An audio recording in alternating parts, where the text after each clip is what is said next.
기원 후 48년 초여름. 지금 경상남도 김해 앞바다. 아침 안개가 걷히기 시작할 때쯤 수평선 위에 붉은 돛이 하나 보였어요. 돛이 점점 가까워졌습니다. 바다에 익숙한 어부들도 놀랐어요. 이쪽 배가 아닌데 배의 모양이 달랐거든요. 돛이 달랐어요. 뱃머리가 달랐습니다. 배가 해안에 닿았습니다. 그 안에서 한 젊은 여인이 내렸어요. 피부색이 이 땅 사람이랑 달랐습니다. 옷도 달랐어요. 장신구도 달랐습니다. 그런데 그 여자가 이 나라에서 쓰는 말로 이렇게 말했대요. 가야국 왕을 뵈러 왔습니다. 저는 아유타국의 공주 허황옥이라 합니다. 2000년 전에 인도에서 여자 하나가 한반도까지 왔어요.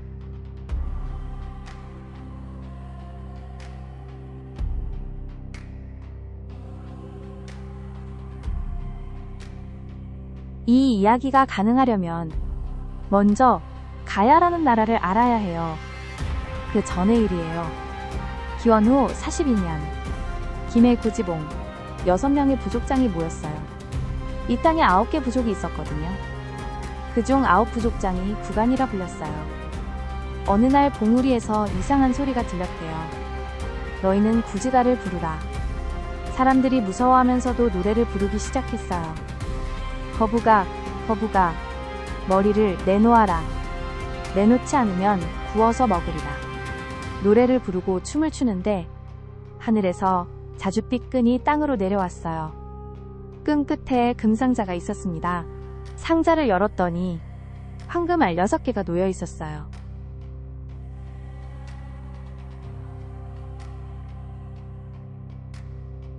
열흘이 지났어요.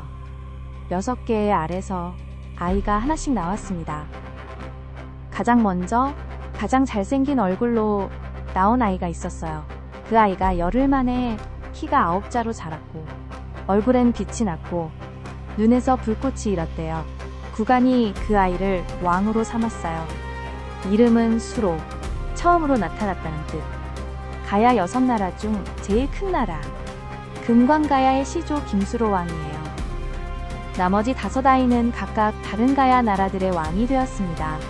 그런데 이 수로왕한테 한 가지 빠진 게 있었어요. 왕비가 없었습니다.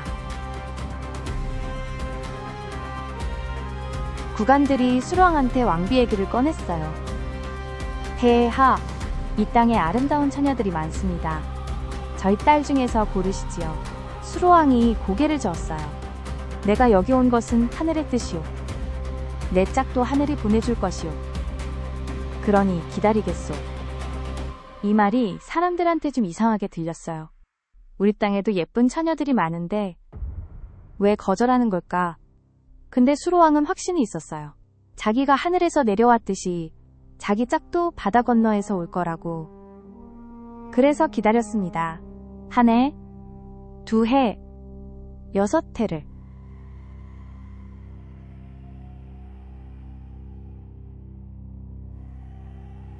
한편 아주 먼 곳에서 인도 아요디아라는 나라, 지금의 인도 북부 우타르 프라데시 지역이에요. 아요디아 왕조의 수도였습니다. 그 나라 왕에게 딸이 있었어요. 이름은 허황옥. 허황옥은 어렸을 때부터 특별한 공주였어요. 아요디아 왕궁 안에서 경전을 읽고 천문과 지리를 배우고 여러 나라 말을 익혔습니다. 부왕과 왕비가 애지중지하며 길러낸 외동딸이었어요. 16살이 됐을 때는 아름답고 영특한 공주가 되어 있었습니다. 어느 날 밤 왕이 꿈을 꿨어요. 꿈에 황천상제라는 신이 나타나서 이렇게 말했대요. 너의 딸을 동쪽 땅 가락국으로 보내라. 그곳의 왕 수로가 너의 딸의 짝이다. 왕이 깨어나서 왕비에게 얘기했더니 왕비도 같은 꿈을 꿨대요. 부부가 서로 바라봤어요. 그리고 허황옥을 불렀습니다.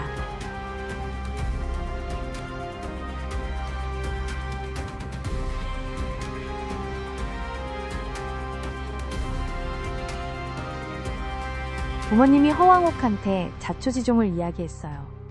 너는 동쪽으로 가야 한다. 가락국이라는 나라의 왕 수로의 짝이 되어라. 허황옥이 머뭇거렸어요.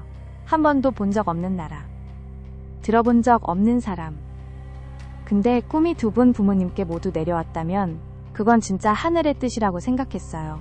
허황옥이 고개를 끄덕였습니다. 가겠습니다. 출발하는 날, 허황옥이 부왕과 왕비 앞에 큰 절을 올렸어요. 3번 머리를 숙였습니다. 왕이 딸의 손을 잡고 한참을 놓지 못했대요. 왕비는 눈물을 닦고 또 닦았습니다.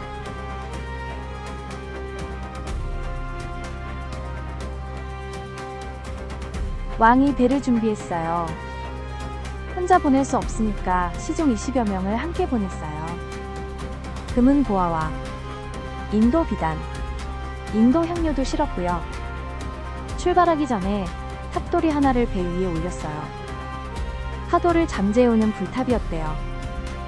이름이 파사석탑. 허황옥이 배에 올랐어요. 돛이 올라갔어요. 바다로 나갔습니다.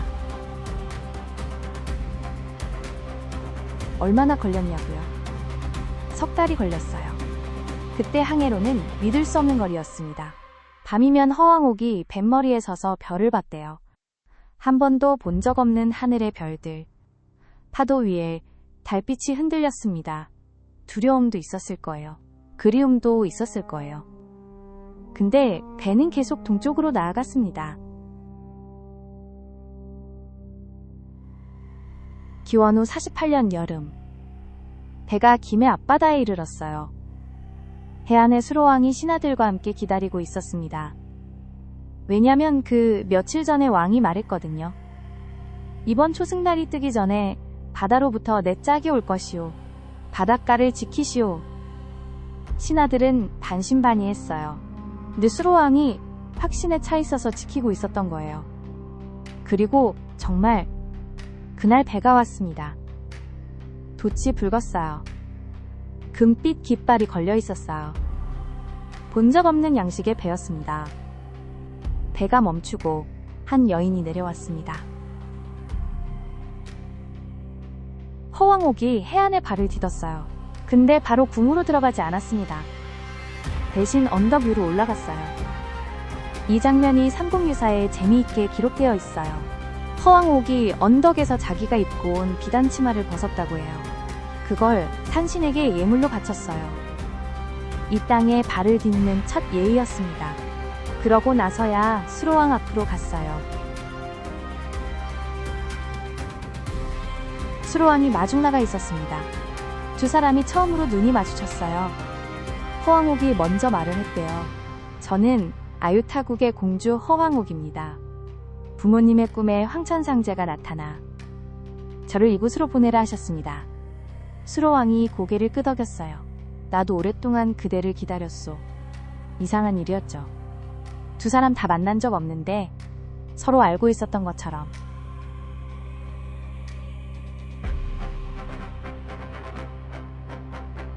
두 사람은 그 자리에서 혼약을 했어요. 혼례는 가야궁에서 치렀습니다. 근데 이 혼례가 특이했어요. 두 문화가 섞여 있었거든요. 가야의 예식도 있었고 아유타의 예식도 있었어요. 허황옥이 입었던 비단, 향료, 금은 보화가 가야 궁에 들어왔어요. 이 나라엔 없던 것들이었습니다. 더 놀라운 건 이거예요. 허황옥이 데리고 온 시종들 중에 장인이 여럿 있었어요. 철을 다루는 장인, 금을 다루는 장인, 비단을 짜는 장인. 이 사람들이 가야에 인도의 기술을 전한 거예요. 그래서 가야가 한반도에서 가장 발달한 철기 문화를 갖게 됐다는 설이 있어요.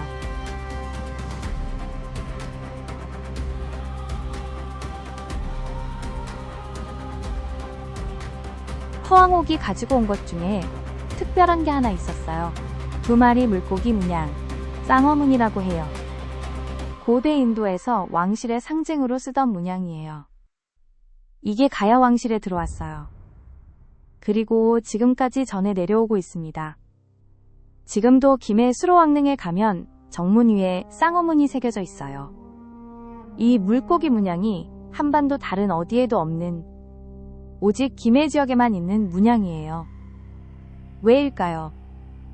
이게 우연이 아니라 허황옥이 정말로 인도에서 왔다는 증거 중 하나라는 주장이 있습니다.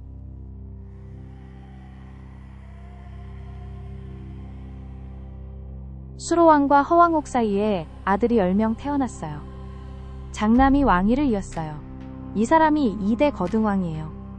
그래서 지금 김해김 씨의 시조가 김수로왕이고 대대로 이어진 거예요. 여기서 재미있는 일이 있었어요. 허왕옥이 부탁을 했대요. 10아들 중 2명은 제 성씨를 이어받게 해주세요. 저희 집안의 대가 끊어지지 않게. 수로왕이 그 부탁을 들어줬어요. 그래서 아들 중 2명이 어머니 성을 따랐습니다. 김해허 씨의 시조가 된 거예요. 지금도 김해 김씨와 김해허 씨는 같은 뿌리로 여겨져요. 서로 혼인하지 않는 관습도 오랫동안 지켜졌어요. 형제 집안이니까요.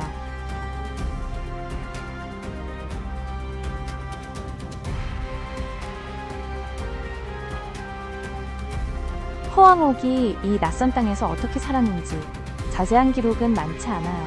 다만 한 가지는 알 수 있습니다. 가야에 정착했어요. 한 번도 고향으로 돌아가지 않았습니다. 수로왕이 세상을 떠난 뒤에도 허왕옥은 이 땅에서 살았어요. 삼국유사에 이렇게 적혀 있습니다. 허왕우는 수로왕이 승하한 뒤 10년을 더 살다가 한 영왕 중평 6년 기사 3월 1일에 세상을 떠났다. 향년 157세였다. 157세. 당연히 그대로 받아들이기 어려운 숫자예요. 고대 기록에서 왕이나 왕비의 나이가 부풀려지는 건 흔한 일입니다. 근데 그 숫자에 담긴 의미는 있어요. 이 여인이 오래 살았다는 것. 이 땅에서 가야 백성이 되어 뿌리를 내렸다는 것.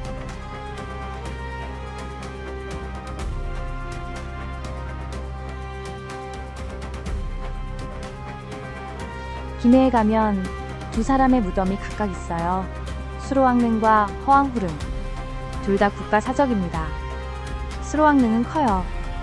일반 민가가 있는 동네 한가운데에 작은 언덕처럼 솟아 있습니다. 허왕후릉은 조금 떨어진 곳에 있어요. 그 앞에 하사석탑이라는 돌탑이 있습니다.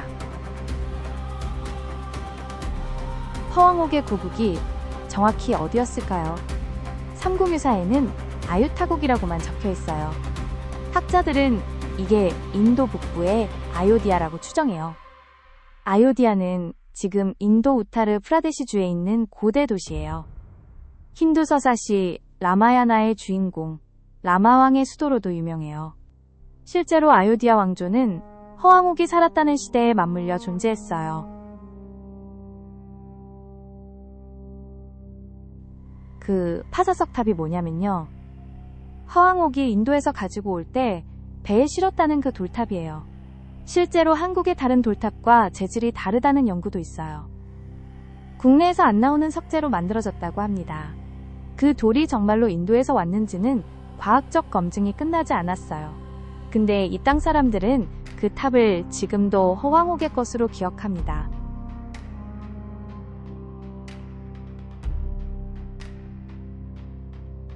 이 이야기가 왜 놀라운지 아세요? 2000년 전 한반도가 이미 바깥 세상과 연결되어 있었다는 걸 보여주기 때문이에요. 우리는 한반도가 옛날부터 외부와 단절되어 있었다고 생각하기 쉬워요. 그런데 사실이 아닙니다. 가야는 항구 국가였어요. 바다를 통해 중국, 일본, 동남아와 교역했어요. 허왕옥의 배가 실제로 인도에서 왔든 동남아에서 왔든 중국 남부에서 왔든 어쨌든 바다 건너 먼 곳에서 왔다는 거예요.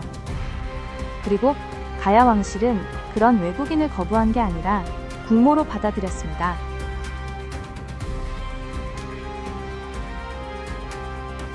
김해에 가면 매년 봄과 가을에 수로왕 제사가 있어요. 김해 김씨와 허씨들이 모여들어 조상에게 절을 합니다. 제단에는 한국 전통 음식만 올라가는 게 아니에요. 인도 향료도 함께 올라가요. 수로왕과 허왕옥, 2사람을 기리는 제사니까요. 제사가 끝나면 김해 김씨와 허씨들이 서로 얼굴을 봅니다. 우리는 같은 할머니의 후손이다. 2000년 전 바다 건너에서 온 그 여인의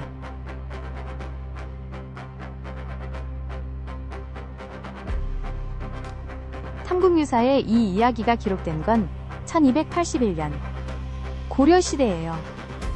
이미 허왕옥이 살았다는 시대로부터 1200년이 지난 뒤였죠. 그래서 이 기록이 전부 사실은 아닐 수 있어요. 전설이 섞였고 과장이 있어요. 근데 중요한 건 이거예요. 이련 스님이 이 이야기를 기록하기로 한 이유, 그 시대 사람들이 이 이야기를 1000년 넘게 기억하고 전해왔다는 거예요. 이런 긴 시간 동안 전해진 이야기에는 반드시 어떤 진실의 씨앗이 있어요. 1999년 인도의 아요디아 시와 김해 시가 자매결연을 맺었어요. 두 도시 모두 우리는 허왕옥을 통해 연결되어 있다고 선언한 거예요. 2000년 전에 한 여인이 두 나라를 지금도 잇고 있는 겁니다. 지금 한국에서 김해 김씨성을 가진 사람이 수백만 명이에요. 김해 허씨도 수십만 명. 그리고 인천 이씨, 양천 허씨 같은 다른 허씨 본관들도 허왕옥을 시조로 본다는 전승이 있어요. 이 사람들 모두가 2000년 전 인도에서 온 한 여인의 후손이라는 거예요. 피 한 방울 안 섞였다고 주장하는 순수 혈통 같은 건 없어요.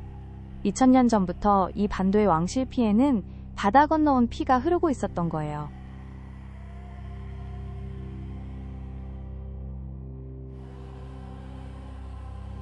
오늘 이야기는 2000년 전의 한 여인 이야기였어요. 이름은 허왕옥. 한 번도 본 적 없는 나라.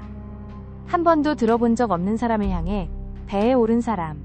석 달을 바다 위에서 보는 사람. 낯선 땅에 내려 그 땅 사람들의 왕비가 된 사람. 고향으로 한 번도 돌아가지 않고 여기서 아이 10명을 낳아 기른 사람. 지금도 김해 수로왕릉 입구에는 2마리 물고기가 새겨져 있어요. 인도에서 이 땅으로 건너온 문양. 그 물고기가 우리한테 말해주는 것 같아요. 우리의 뿌리는 생각보다 멀리 뻗어 있다고. 오늘 이야기는 여기까지입니다. 다음 편도 기대해주세요.